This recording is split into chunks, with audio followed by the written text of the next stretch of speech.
નાસ્તો કર્યા પછી આપણે આ કાર્યક્રમમાં આવ્યા. થોડો ઘણો કંટાળો આવશે, પણ કોશિશ કરો કે તમને કંટાળો ના આવે. બરાબર?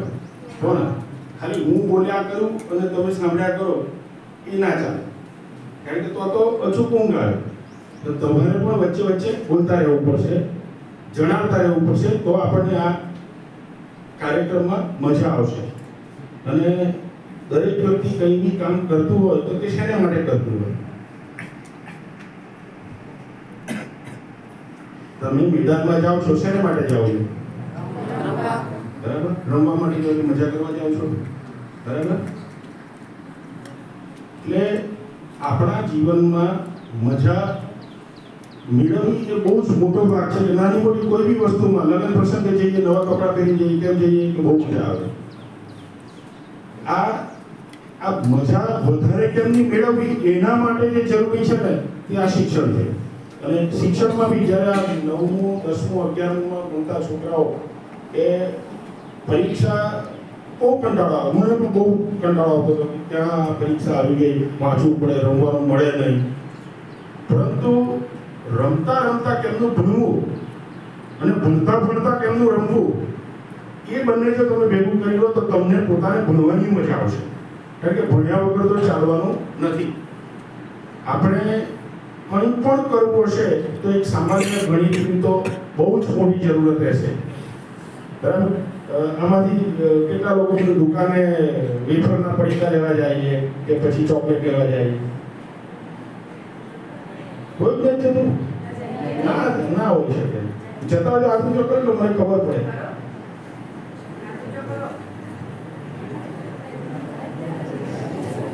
બહુ ઓછા કહેવાય. ચાલે, આવું કેમ ચાલતું હોય? પડીકા ખાધા વગર ચાલે? આ તો ઊંધી વાત થઈ ગઈ. એકચ્યુઅલી પડીકા ખાવાના નથી. ઘરે સેવ મમરા કેટલાય ખાધા છે કે સેવ મમરા ઘરે બનાવ્યો કેટલાય ખાધા છે. સેવ મમરા ઘરે મમ્મી બનાવે પછી કેટલા દિવસ સુધી કુરકુરા રહે છે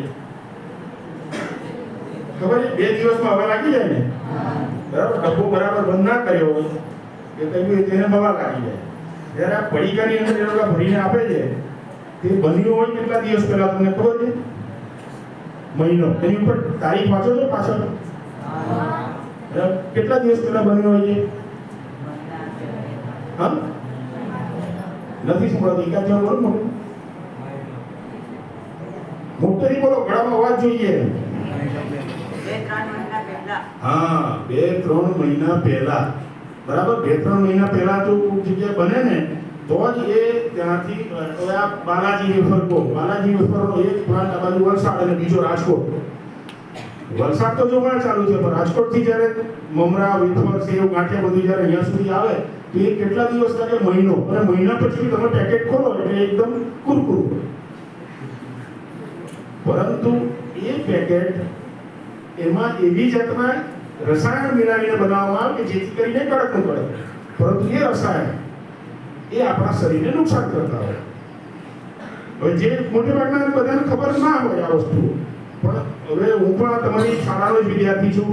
અહીંયાથી ભણીને અમે પણ આગળ નીકળ્યા. અમે આ બધી કેમિકલ મોટી મોટી ફેક્ટરીઓમાં અમે લોકો જે પણ બનાવતા હોઈએ એ વસ્તુ એમને આપતા હોઈએ બનાવીને, ત્યારે અમને બધી વસ્તુઓ ખબર પડે કે આ જે તમારા રેડીમેડ પેકેટ છે એ શરીર માટે એટલા જ નુકસાનકારક છે. હું સલાહ પર નથી આપતો, શરૂઆત એટલા માટે કરી કે મજા માટે બધા પડીકા ખાવ છો. તો મજાની હેરાનગતિ તમને અત્યારે નહીં ખબર પડે. જ્યારે માદા પડે તમે થોડા કहीं 1-2 વર્ષ ભણીને આગળ અભ્યાસ માટે જશો ત્યારે તમને ખબર પડશે કે બીમારીઓ શું છે અને એની જડ ક્યાં. એટલે થોડી એક નાની સલાહ કે જો 5 ખાતા હોય તો 1 ખાવ, અને 1 ખાતા હોય તો બંધ કરી તો બહુ સહેલું છે. બરાબર, એ જરૂર નથી. હવે આપણે કામની વાત ઉપર આવીએ કે આ બધી વસ્તુઓ તમારા અભ્યાસને કઈ રીતે અસર કરે. રૂટીનમાં તમે પડીકા ખાતા રહેતા હોય અને સ્વાસ્થ્ય બગડ્યું, અને એકવાર શરીર બગડે ને એટલે તમારું મગજ બગડે. તમને વાંચેલું કશું યાદ ના રહે. પહેલી વાત તો વાંચવાની ઈચ્છા ના થાય, બરાબર? માંદા પડ્યા હોય એટલે આપણને ભણવાની ઈચ્છા ના થાય. હવે જો તમને ભણવાની ઈચ્છા ના થાય તો યાદ ક્યાંથી રહેવા? એટલે આપણે આપણા અભ્યાસની અંદર વધારે મન પરવવા માટે સૌથી અગત્યનું જરૂર આપણું તંદુરસ્ત શરીર. અને શરીરની તંદુરસ્તી માટે સૌથી મોટું પરિબળ એ સવારની કસરત. કેટલા જણા સવારે કસરત કરે? દરેક બરાબર મજબૂત કસરત કરે તો પ્રકારની હાથ તો હાથ ઊંચો થવો જોઈએ. આટલા બધા જણા ખાલી એક જ જણ કસરત કરે ના ચાલે.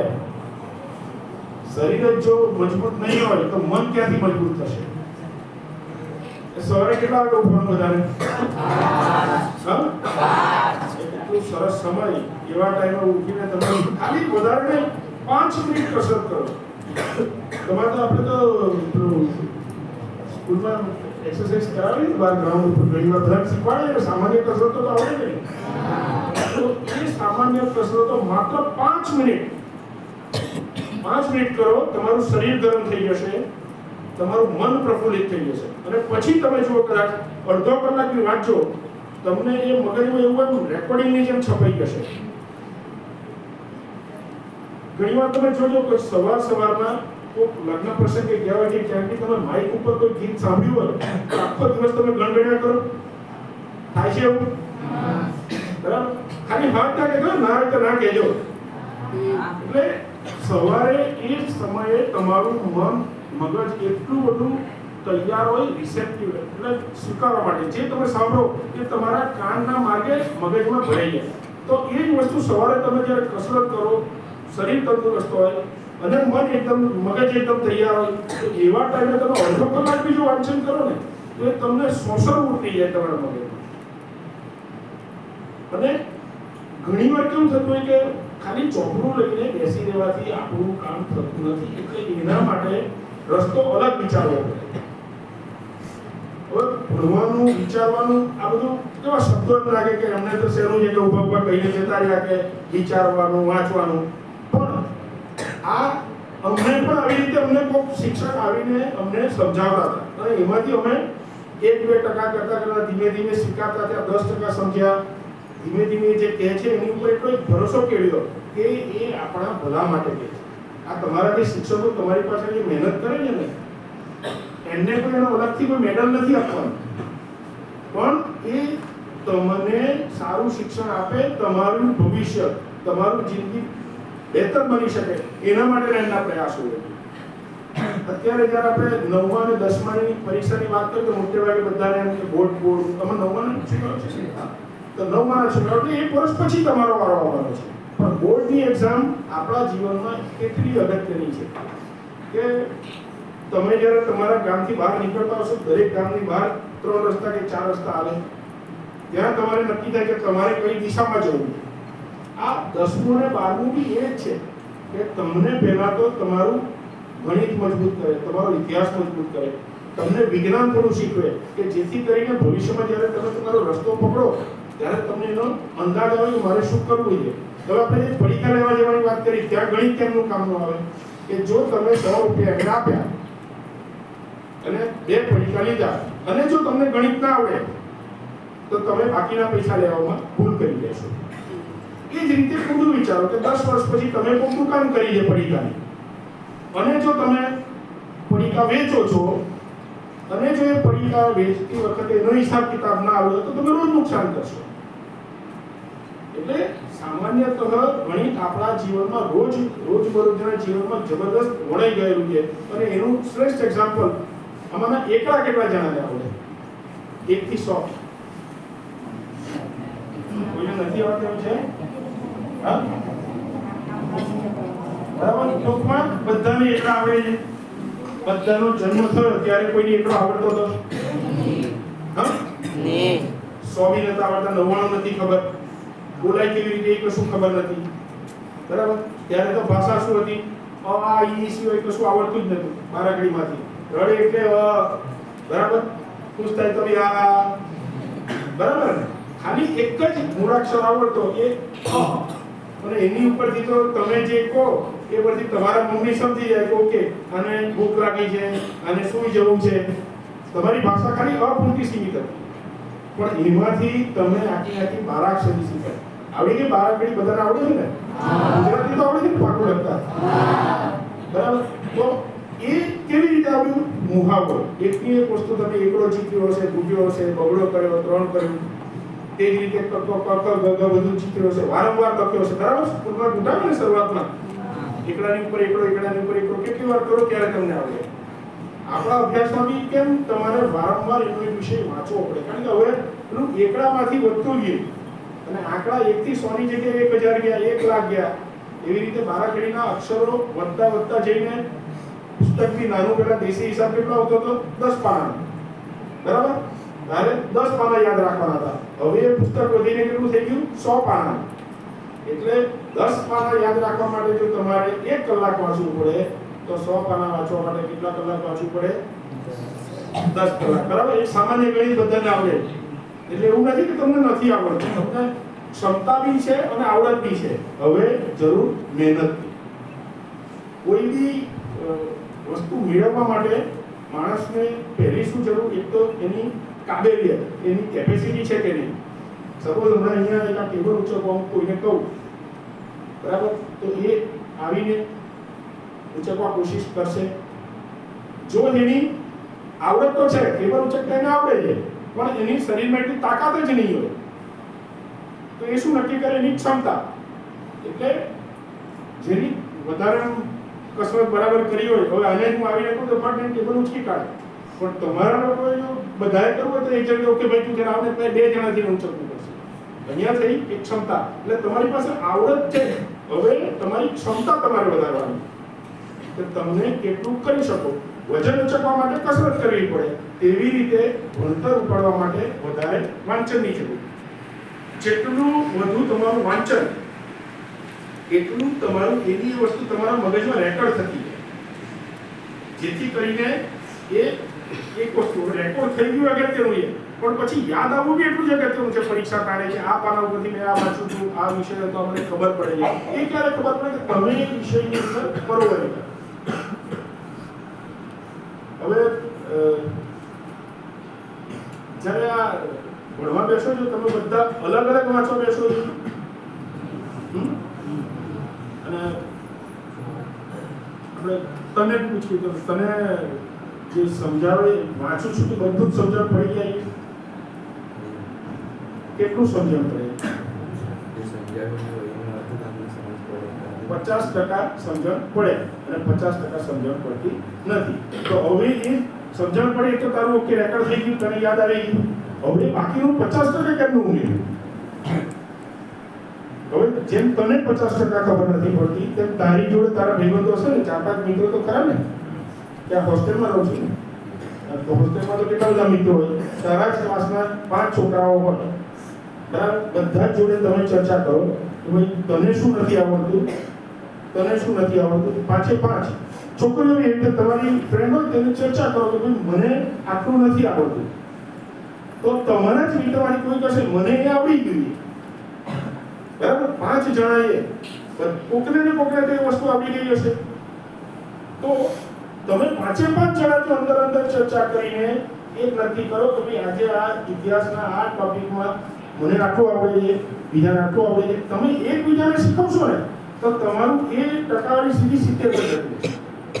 કારણ કે જરૂર નથી બધાને બધું આવડી જાય, પણ એની મેથોડોલોજી નક્કી કરવી પડે. તમે 5 ના થઈ શકો, 4 થાવ, 4 માં 5 કદાચ તમને એમ થાય કે એક ભાઈબંધ રહી જાય તો 6 ભેગા થાવ. આનો કોઈ રૂલ નથી, પણ જો તમે એને કઈ રીતે વધારે યાદ રાખી શકો.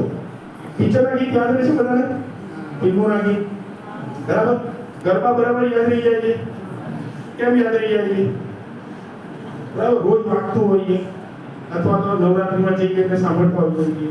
તો આ એ જ વસ્તુ છે કે તમે જે નથી યાદ રહેતું એ તમારો ભાઈબંધ સંભળાવે.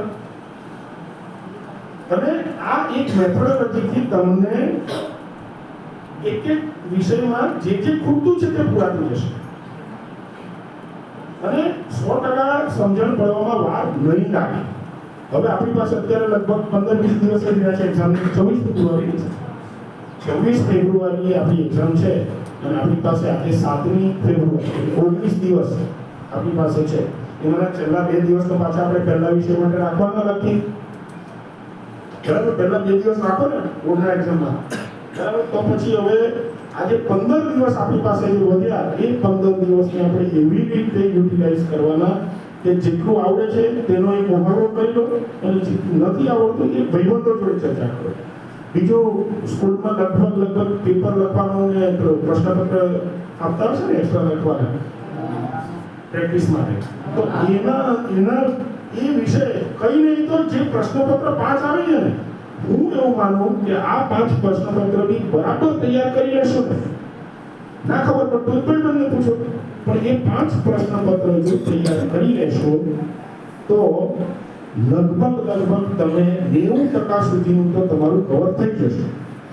બરાબર, જરૂર નથી કે બધું જ આવડી જાય, પણ જેટલું કરીએ એટલું પરફેક્ટ કરીએ. શૂઝ પહેરતો હોઈએ ને ત્યારે શૂઝની દોરી એટલી મજબૂતીથી બાંધવી પડે કે દોડતા પડી ગયા તો અફસોસ ના થાય કે મેં ઉતાવળમાં બાંધી હતી એટલે બેરોઈને પડી ગઈ.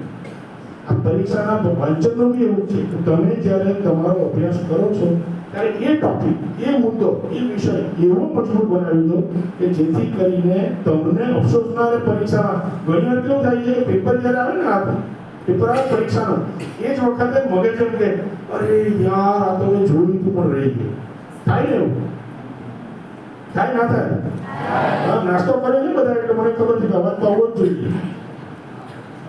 એટલે એ પરિસ્થિતિ ના આવે એટલા માટે તમારા 5 પ્રશ્નપત્રો બરાબર તૈયાર કરો. સાહેબ ખરેખર કદાચ એવું લાગે મોટે ભાગનું તમારું કવર થઈ જાય ને 5 પ્રશ્નપત્રો. બરાબર ને મેડમ? એટલે 5 પ્રશ્નપત્રોના જે સવાલ છે એ જ એક અલગ તારવીને એની ઉપર જ મહેનત કરો ને તો બી મારું માનવું છે કે તમે લોકો સારામાં સારા માર્કે ઉત્તીર્ણ થઈ શકો. એટલે આપણે વાત કરતા હતા ક્ષમતા, આવડત અને આજે વાત આવી એ શ્રમ કે તમે જેટલું વધારે વાંચન કરો આ દિવસોમાં એ તમારે કામમાં આવશે અને એ જ તમને તમારા એનામાં આગળ બોર્ડ પછી શું કરવું તેની અંદર તમને મદદ કરશે. હવે મેં વાતમાં વચ્ચે વાત કરી કે સવારે વહેલા ઉઠીને જે વાંચો તે તમને યાદ રહી જાય. આમાંના રાત્રે કેટલા જણા મોડે સુધી વાંચે? વાંચો તો ખરા રાત્રે મોડે સુધી? બધા? કોઈ એવું ભેગું નથી કે પછી આવતો હોય કે ભાઈ મને ઊંઘ નથી આવતી?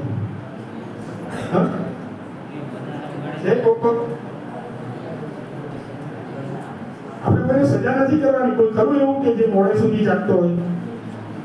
બરાબર, જો તમે 10 વાગે સુઈ જતા હોય તો 5 વાગે તમે આરામથી એટલા ફ્રેશ એકદમ તાજગી સાથે જાગી શકો, જાગીને ભણવા બી બેસી શકો. જરૂર નથી કે તમે 5 મિનિટ કસરત, એ આપણું તમારું પહેલું ટાસ્ક ગમે તે સંજોગોમાં એકદમ હળવી કસરત 5 મિનિટ કરવાની.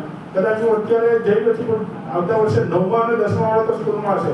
આવતા વર્ષે સ્કૂલ ઉઘડ્યા પછી હું પાછો એક દિવસ સ્પેશિયલ આવીશ ખાલી મળવા માટે. તમારે કેટલા જણાએ કસરત ચાલુ કરી? ડન? હા, ખાલી હવા ના કરશો. હું પૂછવા આવીશ અને એવું લાગે તો હું તો સાહેબને કહીશ કે એક દિવસ કદાચ તમારી હોસ્ટેલમાં રહું. બરાબર? અને હું ખાલી કહું એટલે કહીને જઈ રહ્યો એવું નથી. મારું કામ બી દેગામ જ છે એટલે તો હું ત્યાં ઘરે રહેવાની જગ્યાએ અહીંયા રહીશ. સવાર 5 વાગે જોઈશ કેટલા જણા કસરત કરે. બરાબર? એટલે 5 મિનિટ તમારી કસરત અને પછી અડધો કલાકનું જો તમે વાંચન આપશો ને તો તમારો 50% તમને જે ડર છે ને એ બી જતો રહેશે, આવડી જશે. અને અંદર તમે મિત્રો ભેગા થઈને અભ્યાસ કરો. સિંગલ વાંચીને કદાચ જે રહી જતું હશે તમારો મિત્ર સંભળાવશે, તમને બહુ સારી રીતે યાદ રહેશે. અને હોસ્ટેલમાં રહો છો બધા એટલે દર અઠવાડિયે ઘરે જવાનું થાય? કેટલા જણા જાય? નજીક હોય તો નથી જતા બિલકુલ? કારણ કે હવેના 15 દિવસ અત્યારે ઘર ભૂલી જવાનું આપણું એક જ લક્ષ્ય બોર્ડની એક્ઝામ સારામાં સારા માર્કે પાસ થવું, જેથી કરીને આપણે આગળનો આપણો રસ્તો નક્કી કરી શકીએ. હવે કદાચ અત્યારે તેમ લાગે કે બોર્ડની પરીક્ષા છે એટલે હમણાં શું નથી, અમને કોઈએ નક્કી કર્યું કે મારે શું બનવું છે. કેટલા જણાએ થોડું નક્કી કર્યું છે કે મારે કંઈક બનવું છે? તો વ્યવસ્થિત આદત છો કરજો. સવાસ જરા વ્યવસ્થિત કરો ને. એમાં શું શરમ? મારે કંઈક બનવું છે, કંઈક તો બનવું છે ને. હા, કંઈક તો કરવું છે ને. બહુ બધા ચલો હવે આપણે ખાલી 2-3 જણા. અચ્છા ચાલો ભાઈ તમે કહો શું બનવું છે? હા મોટે દીવો હા પોલીસમાં જવું. તો પોલીસમાં જવા માટે શું જરૂરી છે ખબર છે? હા, સૌથી પહેલી વસ્તુ પોલીસ માટે કસરત, એની ફિઝિકલ ટેસ્ટ. બરાબર? તો કસરત તો તમારે ચાલુ કરવી જ પડે, એના વગર છૂટકો નથી. અને બીજું તમારો અભ્યાસ. બરાબર? એટલે પોલીસ માટે તમારી છાતી 36 ની હોય, એકદમ મજબૂત 56 ની છાતી હોય. બરાબર? 56 ઇંચ એમ કહેવામાં આવે. તો એ બનાવવા માટે ખૂબ કસરત કરવી પડે. અને પછી તમે 10માના પાસ થયા પછી 12માનું પાસ થાવ પછી તમારે આગળ ભણવાનું હોય. બરાબર? તો એ માટે રસ્તો અહીંયાથી તૈયાર થાય છે. બીજા કોઈ છોકરીઓમાં હાથ ઊંચા થયા કરે કેમ શરમાઈ ગયા બધા? હા છોકરાઓ કોઈ બીજું પાછળ?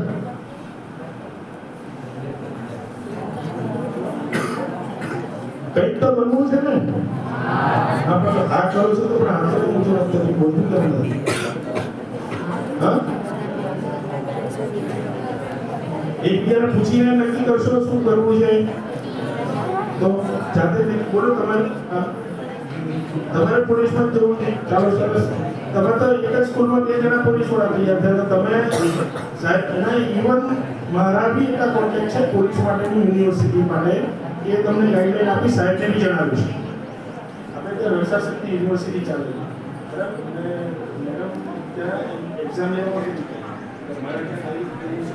બીજું કોઈ આગળ કશું બનવું છે? હા બોલો. ડોક્ટર. હવે તમે કસરત તો કરતા નથી. બરાબર? અને ડોક્ટર બનવા માટે ખૂબ ભણવું પડે. ખબર છે? અમારા એક મિત્ર છે એ એમડી થાય. એમડી એટલે એમબીબીએસ ભણ્યા પછી પોસ્ટ ગ્રેજ્યુએશન કર્યું. એ એમડી ની અંદર એમ કહેતા હતા કે 2 દિવસ સુધી નાહવાનો બી સમય નથી રહેતો. એટલા પેશન્ટ હોય, એટલા ઉજાગરા, રાતે પેશન્ટ, દિવસે પેશન્ટ, આખો દિવસ 24 કલાક 2 દિવસ માટે આપણે કામ કરવું પડે. એટલે અને તે ત્યારે આવે કે જો તમે મનથી મજબૂત હો અને તનથી તંદુરસ્ત હો, શરીર તમારું તંદુરસ્ત હશે તો તમે થોડું કામ વધારે કરી શકશો. અને ખૂબ વાંચવું પડે. મેડિકલ એટલે એવું નથી કે ઇમ્પોસિબલ એવું નહીં. તમે જે વિચાર્યું ખૂબ મહેનત કરો અને એની આગળ વધો. તો એમને પછી સાયન્સ સ્ટ્રીમ લેવું પડે ને. All the best. બીજું કોઈ?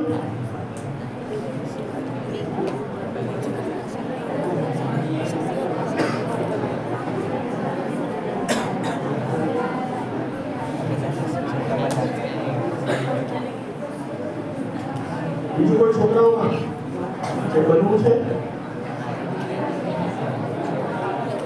ખાલી જો ડોક્ટર, એન્જિનિયર, શિક્ષક, પોલીસ એવા જ વિષયો નથી. હવે તો આપણી પાસે એટલા બધા વિષયો છે કે જેની અંદર તમે આગળ અભ્યાસ કરીને નિપુણ થઈ શકો. રસોઈ બનાવી. બરાબર? પહેલા એવું હતું રસોઈ બનાવી માત્ર બહેનોનું જ કામ છે એવું કહેવામાં આવતું હતું. પણ આજે એટલી બધી હોટેલ્સ અને એની અંદર જે રસોઈ બનાવવાના હોય છે એ પુરુષો હોટેલ મેનેજમેન્ટનો કોર્સ કરે છે. પણ આ બધાની અંદર તમારે 10મું અને 12મું તો ક્રોસ કરવું પડશે એટલે તે વિષય પર તો તમારે તમારો અભ્યાસ જોઈશે. અચ્છા, બીજું એક જમાનામાં એમ કહેવાતું કે વાળ એટલે અમુક જ લોકો વાળ કાપી શકે, હેરસ્ટાઈલ કરાવી શકે. હવે એ પણ આપણે કલમ વિષય થઈ ગયો કે જેની અંદર લોકો વ્યવસ્થિત અભ્યાસ કરવા જાય, એની ટ્રેનિંગ લેવા જાય. એ જ રીતે હોસ્પિટલમાં નર્સિસના બી એવા અલગ કોર્સ ચાલે છે કે જે તમને કોઈ બી પેશન્ટ આવ્યું તો તેની તમામ ટ્રીટમેન્ટ કઈ રીતે આપવાની, એની કાળજી કઈ રીતે લેવાની, એના વ્યવસ્થિત કોર્સિસ ચાલે છે. પણ આ બધાની અંદર જો તમારે આગળ જવું હશે તો તમારે તમારું 10મું અને 12મું બોર્ડ ક્લિયર કરવું પડશે. અને એ તમારે ભણવાની સાથે સાથે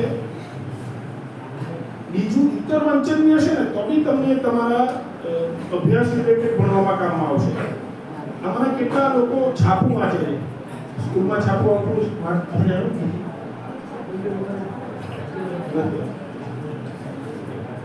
એટલે વાંચન. બીજું આપણે ત્યાં પુસ્તકો લાઇબ્રેરી છે, હવે તો કદાચ એક મોટી લાઇબ્રેરી બનવા જઈ રહી છે.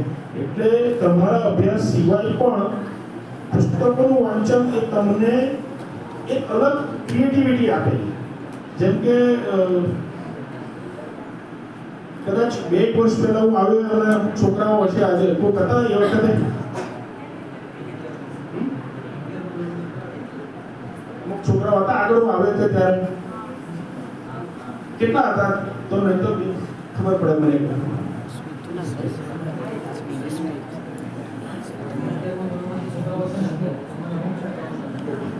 તો જે આપણે શરૂઆતમાં વાત કરી વિદ્યાર્થીઓ માટે કે ક્ષમતા, આવડત અને અત્યારે એક શબ્દ વાપર્યો ક્રિએટિવિટી, કે તમે કંઈક નવું કરી શકો, તો એક સામાન્ય એક્સરસાઇઝ કરવા માંગુ છું કે તમે ખાલી બંધ આંખે શું વિચારી શકો. બરાબર? હું અહીંયાથી કહું એટલે બધાએ આંખો બંધ કરી દેવાની પ્રમાણિકતા. અને હું જેમ જેમ બોલતો જાઉં તેમ તેમ તમારે મારી જોડે ત્યાં આવવાનું. બરાબર?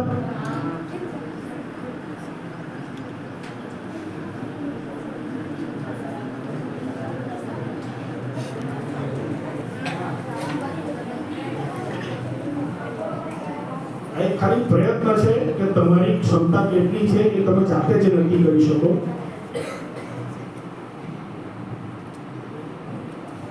સ્કૂલમાંથી એક દિવસની પિકનિક લઈ જવાનું કહેવામાં આવ્યું કે સવારે 8 વાગે બધાને તૈયાર થઈને સ્કૂલના મેદાનમાં આવવાનું જણાવવામાં આવ્યું.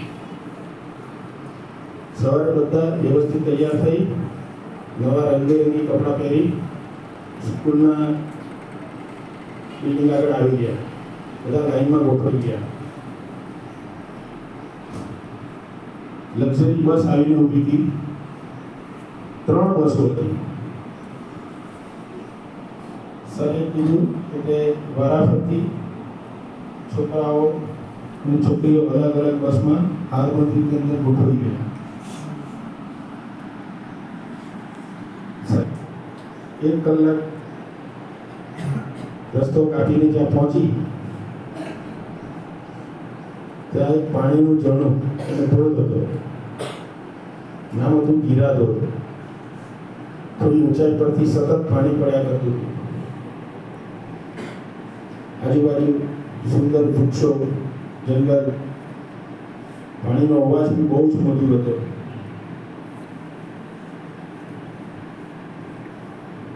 અમુક છોકરાઓ ત્યાં ઓછું ઉનાળું હતું એવા પાણીમાં છપછપિયા કર્યા, એકબીજા ઉપર પાણી ઉડાવ્યું, રમતો રમ્યા.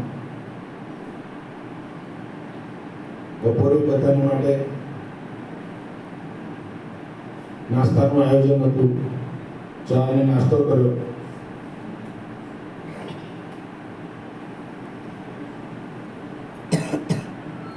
બધા ખૂબ રમ્યા, મજા કરી.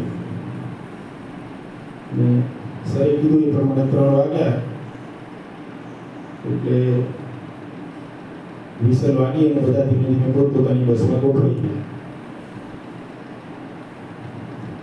ફરી 1 કલાકનો રસ્તો કાપી અને સાંજે 4, 4:30 વાગે બધા દેસાઈ હાઈસ્કૂલ, દેસાઈ બિલ્ડિંગ, દેસાઈ હાઈસ્કૂલના બિલ્ડિંગમાં અહીંયા પ્રવેશી ગયા. આવી ગયા બધા. ચાલો આંખ ખોલી નાખો. અમારા કેટલા જણા મારી જોડે ફરવા આવ્યા હતા? મોટે ભાગે બધા આવ્યા હતા. બરાબર? અહીંયા આપણે કોઈ જગ્યા અહીંયાથી ગયા છીએ, કોઈ અહીંયા જ બેઠા છીએ. 1 જ મિનિટની અંદર આપણે 4 થી 6 કલાકનો પ્રવાસ કરીને આવી ગયા. અચ્છા, બધા બેઠા હતા. બધાની બસનો રંગ કયો હતો?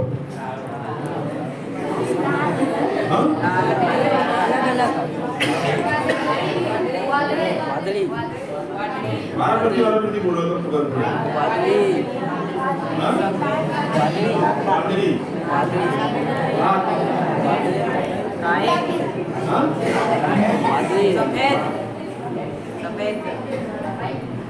બરાબર. હવે નાસ્તામાં શું જમ્યા? બટાકા તો સવારે ખાધા.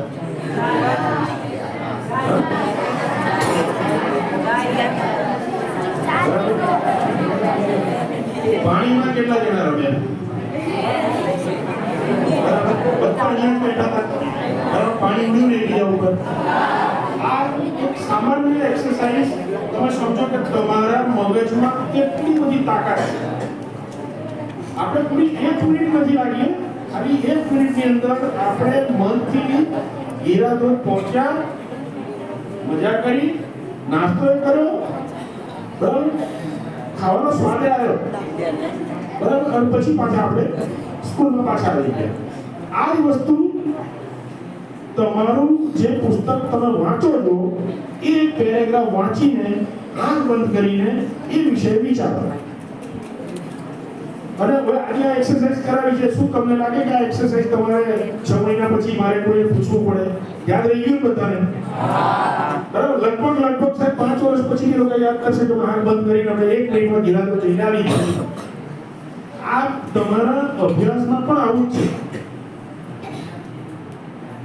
હવે બીજી એક્સરસાઇઝ કરાવું. ફરી પાછી આંખ બંધ કરવાની. પણ કઈ વાત કરું પણ ક્યાંય વાંદરું દોડીને ના આવવું જોઈએ. બરાબર. ગમે તે રીતે તમારે એટલું ધ્યાન રાખવાનું. હું કોઈ બી વાત કરતો પણ તમારા મગજમાં વાંદરું દોડીને આવવું જોઈએ નહીં. વાંદરું દોડીને આવ્યું તો આવો થશે. કરી આંખો બંધ.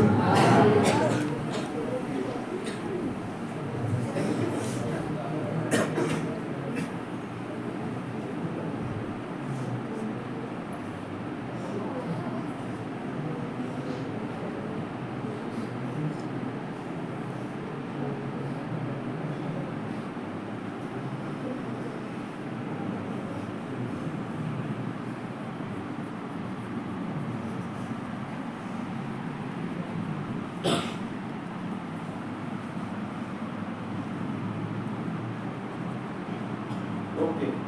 હા તો ફરી મેં કશી વાત જ નહીં કરી. હવે આમાં કેટલા લોકોને મગજમાં વાંદરું આવ્યું? સાચું બોલ્યો?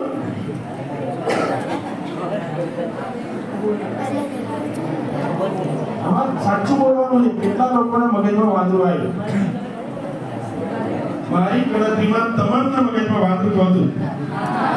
બરાબર. કારણ આપણે ઘણીવાર જે વિચારીએ આ નથી કરવું તે વહેલું યાદ રહી જાય. તમારું મગજ સતત એમ કે અચ્છા સાયકલ કેટલા ચલાવવા શીખ્યા છે? સાયકલ બધાને આવડે છે? પહેલી વાર સાયકલ ચલાવતા હતા ત્યારે સાયકલ ચલાવતા શું થતું હતું? દીવામાં તો સાયકલ ના જ જવી જોઈએ અને જતી હતી ક્યાં? બરાબર. એટલે ઘણીવાર આપણે જે કરવાનું છે એના પર ફોકસ કરવાનું. આપણે સાયકલ શીખવાની ફોકસ નથી કરતા. આપણે શું ચલાવતા વિચારી મારે દીવા બાજુ ના જવું જોઈએ, પેલામાં ભટકાઈ ના જવું જોઈએ, હું ભટકાઈ ના જવું તો સારું. સતત તમારું મગજ એ વિચાર્યા કરે. આ અભ્યાસમાં બી એવું છે. ઘણીવાર મને આ નથી આવડતું પણ આપણે ફોકસ કરીએ છીએ. એની જગ્યાએ મને શું આવડે છે. મેં કીધું કે રસ્તો નહીં બતાવ્યો. જેને આવડે છે તેની પાસે શીખો. નથી આવડતું તેની ચર્ચા ખાલી એટલું હોય કે ભાઈ આમાં નથી ખબર પડી ભાઈ બંને નહીં.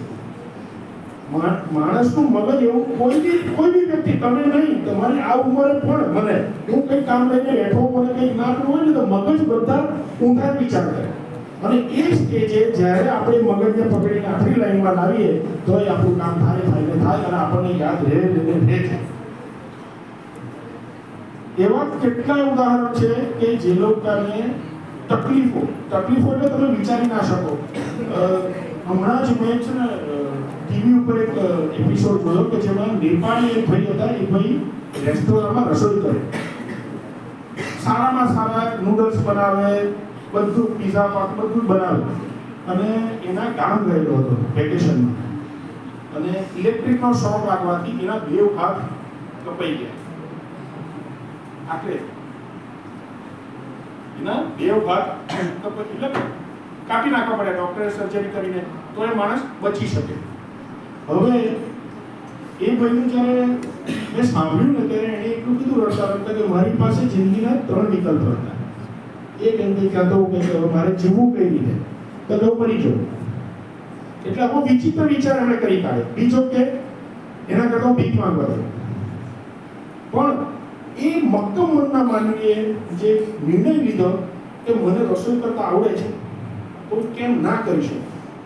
વિચાર કરો, હવે જેના 2 હાથ નથી એ વ્યક્તિ રસોઈ બનાવવા માંગે અને એને આર્ટિફિશિયલ હાથ આવે સ્પ્રિંગ વાળો કે જે અહીંયા પહેરવાનો હોય, એને બીજી જે દોરડું જેવું હોય એ બીજા ખભામાં પહેરવાનું હોય, અને એ જે દોરડાની અંદર સ્પ્રિંગ એવી હોય કે જે આગળના ભાગમાં 2 ચીપિયા જેવો હોય, આર્ટિફિશિયલ હાથ છે, લિપ કહેવાય, અને એનાથી એ આમ પકડે, ડુંગળી પકડે, અથવા તો બીજા હાથે આટલેથી આ ટૂંકો હાથ છે છતાં બીજા હાથે ડુંગળી પકડે, અને આ ચપિયાથી 2 હાથના જે એનાથી ચપ્પુ પકડે, અને એ ડુંગળી કે સમારે કદાચ આપણે 2 હાથ સલામત હોવા છતાં પણ કાપી ના શકે. એટલી પ્રિસિઝન, એટલું સુંદર કટિંગ, ગાજર, મૂળા, દરેક સબ્જી એ જાતે કાપે.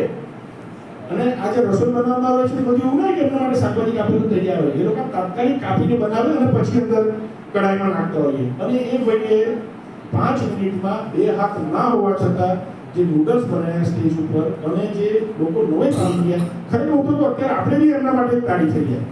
અને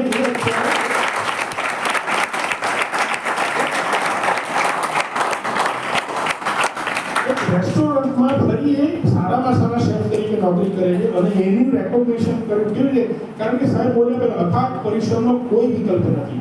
તમારી પાસે શું નથી એ નહીં વિચાર કરવાનો, શું છે એ વિચાર કરવાનો. જો તમે નથીનો વિચાર કરશો તો મગજ નથી તરફ દોડશે. મારી પાસે આટલી એટલી તો છે, અને સૌથી અગત્યનું આપણી પાસે જે વસ્તુ છે ને એવી બધા પાસે નથી. એ મજબૂત આંખો બધું જોઈ શકે, જુએ એટલે વિચારી શકે, કારણ કે મગજની કમાન્ડ થાય. નાક સારામાં સારું સૂંઘી શકે, મોઢું મસ્ત ચાવીને જમી શકે, 2 હાથ કે થેલો ઉચકીને આવી શકીએ, ભણી શકીએ, પુસ્તક પકડી શકીએ, 2 પગ અને આવડું મજબૂત શરીર. એટલે આપણી પાસે તો દુનિયાની તમામ વસ્તુઓ છે, પણ એવા બધા લોકો છે કે જેમને આ તકલીફ મળી છે અને છતાં પણ આગળ. બીજું એક એક્ઝામ્પલ તમને આપું.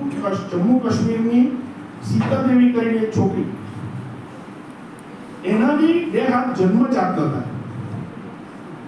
એના શોલ્ડરથી જ નતા, અહીંયાથી શોલ્ડરથી જ નતા. અને જીવવું કઈ રીતે? જમ્મુ કાશ્મીર જેવી જગ્યા, ત્યાં કોઈ અલગ એને કોઈ નોકરી કે બીજું કામ તો કરી જ નથી શકવાની, હાથ નથી. એટલે એ સંજોગોમાં એ છોકરીના પપ્પાએ એને તીર કામનું ચલાવતા શીખવાડ્યું પગ વડે. તમે કદાચ ઘરે જાઓ ત્યારે કે ગમે ત્યારે તમે આ નામ યાદ રાખજો, શીતલ દેવી. ટીવી પર કે તમને એનું 26મી જાન્યુઆરીએ પ્રધાનમંત્રીશ્રી એમને બી એવોર્ડ આપેલો છે. અને તમે જુઓ તો એ પગની એક પગ વડે આખું તીર ભરાવે છે, અને બીજા પગ વડે પંચ ખેંચીને તીરંદાજી કરે, અને એક ગોલ્ડ મેડલ જીતી. આપણે 2 હાથે કદાચ મને અત્યારે તો માથી ના નિશાન કાઢી શકું, પણ એ છોકરી 2 હાથ ના હોવા છતાં એ કામ કરી શકી. કેમ? કારણ કે આ એની મનની શક્તિ, જાગૃત મનની શક્તિ. અને આપણા બધાને મેં કીધું કે તમે જે આવડે છે તેના પર ફોકસ કરો, નથી આવડતું તે અત્યારે સાઈડ રાખીને બીજા ભાઈ પાસે શીખો. એવા એક નહીં એક એટલા હજારો ઉદાહરણ છે આ દેશમાં કે જ્યાં માણસને ખૂબ તકલીફો હતી અને એમાંથી એ માણસ આવે. મિલ્ખા સિંહ નામ સાંભળ્યું? બરાબર. એને શું હતું? રહેવાનું ઘર-બાર કશું જ નતું, રેફ્યુજી કેમ્પમાં રહેતા હતા, અને તેમાંથી દોડવાનું શીખી કેટલું દોડે. અને એવું ના માનશો, બધાનું નામ સાંભળે એ લોકોને બધું તૈયાર આમ આવી ગયું, આવો મિલ્ખાભાઈ તમે દોડો તમારો મેડલ, એવું ક્યાંય નથી હોતું. એક માઇકલ ફેલ્પ્સ કરીને હતા, ઇવન હુસેન બોલ્ટ જે દોડવીર કહેવાય, દુનિયામાં 9 સેકન્ડમાં 100 મીટર દોડનાર એકમાત્ર વ્યક્તિ. હવે આ બધાની જ્યારે તકલીફો સાંભળીએ ને કે ફેલ્પ્સ તો સ્વિમિંગમાં ચેમ્પિયન, પણ એ પાણીમાં કેટલા કલાક કાઢે દિવસના? 8 કલાક એની એક્સરસાઇઝ થાય પાણીમાં. આપણે 1 કલાક રહી શકીએ?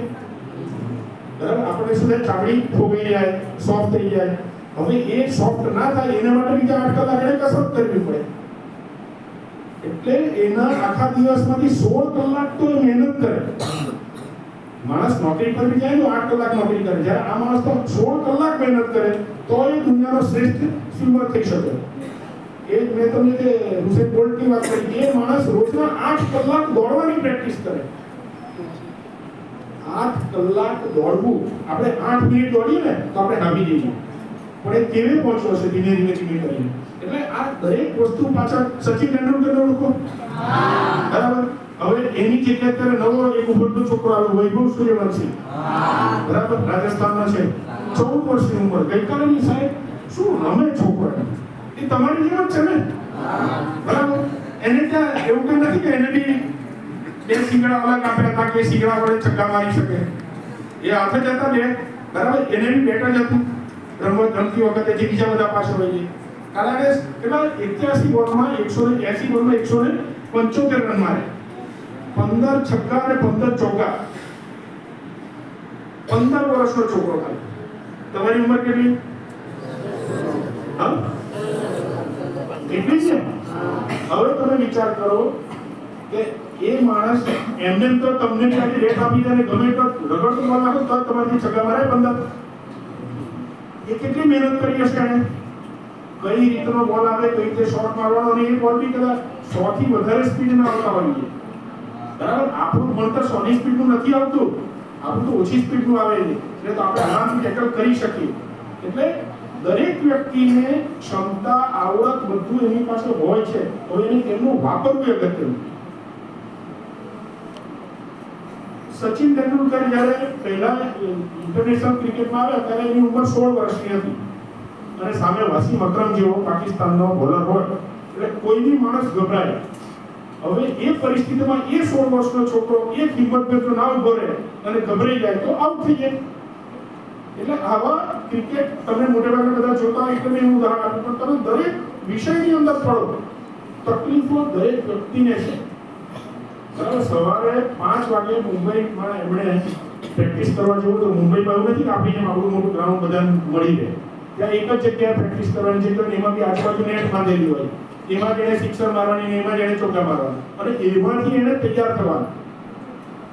એટલે તકલીફો દરેક જગ્યાએ, પણ એમાંથી તમે બહાર નીકળવાનો રસ્તો શોધવાનો. મેં ફરી કીધું અત્યારે કે પણ વાંધો બધાના મગજમાં આવ્યું, ભલે બધા હાથ નામ ચાક્યા, પણ મને 500% ખાતરી છે કે દરેક જણના મગજમાં એકવાર વાંધો આવ્યું. કારણ આપણે વિચારતું, મેં અહીંયાથી કીધું વાંધો ના આવવું જોઈએ, એટલે તમે શું ચાલ કરે? સાહેબે કીધું કે વાંધો ના આવવું જોઈએ, પણ વાંધો તો ઓટોમેટિક તમારા મગજમાં ચાલુ જ છે.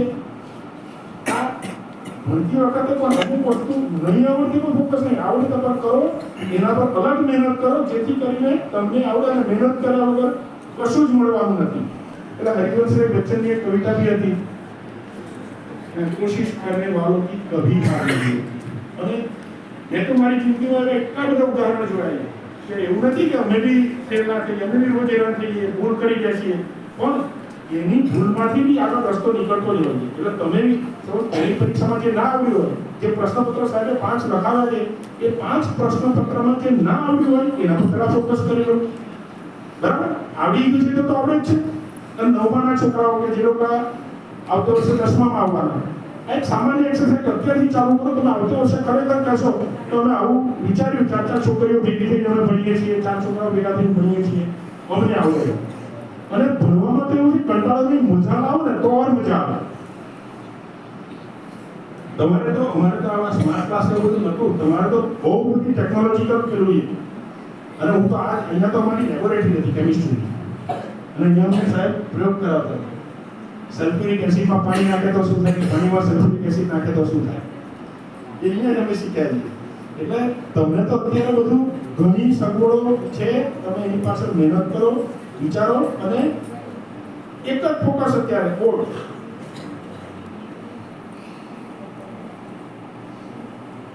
એ સિવાય બહુ સામાન્ય કદાચ એક સલાહ સૂચક શબ્દો હતો તે કે જે ઘરે ના કરતા હોય પણ અહીંયાથી એક ટેવ પાડીને જાઓ કે તમારા મા બાપને એવું થવું જોઈએ કે મારો દીકરો દેગામની શાળામાંથી કંઈક સારું શીખ્યા આવે. એક સફાઈ, બીજું તમારું એટીકેટ, યુનિફોર્મ, આખું બેટ તમે જે યુનિફોર્મ પહેરો છો એમાં બે બટન ખુલ્લા હોય, વાંકા હોય, આમ નીકળી ગયા હોસ્ટેલમાંથી, વાળ સરખા ઓળ્યા ના હોય, તમારું ડિસિપ્લિન. અને એ સૌથી અગત્યની વાત જે મોટે ભાગે કોઈ કરતા નથી, હું કહું છું કે તમારા વોશરૂમ તમે બહાર નીકળો એટલે તમારે બ્રશ કે સાબુણા મારી કે પાણી છોડીને બહાર આવવાનું. તમારા ગયા પછી જે બીજી વ્યક્તિ જાય એના માટે વોશરૂમ ચોખ્ખો હોય. નહીં તો શું થશે કે તમે ફરી જ્યારે તમારો વારો આવે ને ત્યારે એટલો જ ગંદો હશે. એટલે એક ટેવ એવી પાડો, સ્કૂલના છાત્રાલયના કે દરેક જગ્યાએ તો ટેવ પાડો, પણ સાથે સાથે તમારા ઘરે પણ ટેવ પાડો. જો ના કરતા હો તો ઘરે પણ કરો. તમારા મમ્મી પપ્પા તમને અલગ આશીર્વાદ આપશે કે આ છોકરો આટલું તો સારું શીખીને આવ્યો. અને ખરેખર જરૂરી છે. અમારી કંપનીમાં પણ એવું છે કે જે વ્યક્તિ વોશરૂમમાંથી બહાર નીકળે એણે પોતાનો સાબરણો મારીને જ બહાર આવવાનો. અંદર બ્રશ સાબરણો પડ્યો હોય, બરાબર. અમારા લગભગ વિમાનમાં નહીં બેઠા તો વિમાનમાં એવું બ્લિંક થતું હોય ટોયલેટમાં તો ભાઈ તમે ઉઠો એટલે તમે તમારી જગ્યા સાફ કરીને આવનાર પેસેન્જર માટે આ વોશરૂમ ચોખ્ખું મૂકીને જશો, બરાબર. અને જો ના કરે, જો કોઈ કમ્પ્લેન કરી તો તમને વિમાનમાંથી ઉતારી દે. એટલે આ એક સામાન્ય ટેવ છે કે જે તમને તમારા જીવનમાં ગમે ત્યારે કામ આવે. હું કરું છું એટલે હું તમને કહી શકું છું. અને એનાથી બી વિશેષ મેં જ્યારે પુસ્તક વાંચ્યું અબ્રાહમ લિંકન, અમેરિકાના રાષ્ટ્રપતિ, એમણે પોતાના એક પુસ્તકમાં લખ્યું છે કે એમણે એમના શૂઝ જે બૂટ પહેરે એનું પોલિશ જાતે કર્યું કાયમ. ભલે એ રાષ્ટ્રપતિ હતા, એને 10 માણસો શૂઝ પોલિશ કરી ના મળે, પણ એ પોતે પોલિશ કરતા. અને એમણે પોતાના પેલામાં કીધું છે કે એ એમનો વોશરૂમ ટોયલેટ પોતે બહાર નીકળે ત્યારે વોશ સાફ કરીને જ બહાર નીકળતા. એટલે આ બધી નાની બાબતો એ પણ એ તમારા જીવનમાં તમને બહુ અલગ રીતે કામમાં આવશે. આજે કદાચ તમને થાય કે ખાલી સલાહ જ છે, પણ તમારી પાસે બધી જ ક્ષમતા છે, આવડત છે. કારણ કે વોશરૂમમાં હાવેણો મારવું એ કંઈ મોટું કળાનું કામ નથી, બરાબર. બધાને જ આવડતું. બેનો તો એમના ઘરે મોટે ભાગે ગામ જતા હોય તો ઘરે બહારની ચોકમાં બધે સાવેડા મારતા હોય એટલે તો આવડે જ છે. પણ છોકરાઓ તમે બી ટેવ પાડો, બરાબર. નહીં તો બધા 10 જણા જે બગાડીને બહાર નીકળશે તો પછી તમારે જ્યારે જવાનો વારો આવશે ને ત્યારે તમે અકળાશો. એના કરતાં એક આખી ચેન એવી થઈ જાય કે જે બી બીજો છોકરો જાય ને તો પેલો હોય તો એને બોલાવીને ભાઈ તું સફાઈ કર, બરાબર ને. કારણ કે છાત્રાલયમાં બી તમે જ્યારે રહો છો તમારે સારું જીવવાનું છે. નહીં તો એમાંથી જ માંદગી, ગંદકીના કારણે જ માંદગી ફેલાય. સાહેબ ઘણીવાર અહીંયા આગળ પ્રોગ્રામમાં કીધેલું છે સ્વચ્છતા ત્યાં પ્રભુતા. એટલે જો ગંદકી હશે તો ત્યાં કોઈને માણસે રહેવાનું ના ગમે તો બીજું તો ક્યાંથી આવવાનું. ખાલી માખીઓ અને ગંદકી ત્યાં પેદા થઈ શકે. તો મહેરબાની કરીને એક ટેવ પાડો બધાને કે જેથી કરીને તમારા સ્કૂલના શૌચાલયો બી બધા સાફ રહી શકે.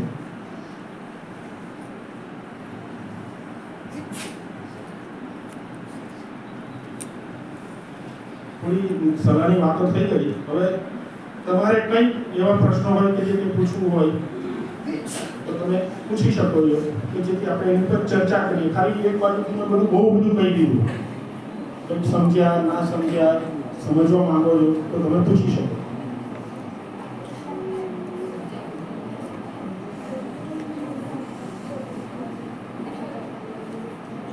છે કોઈને?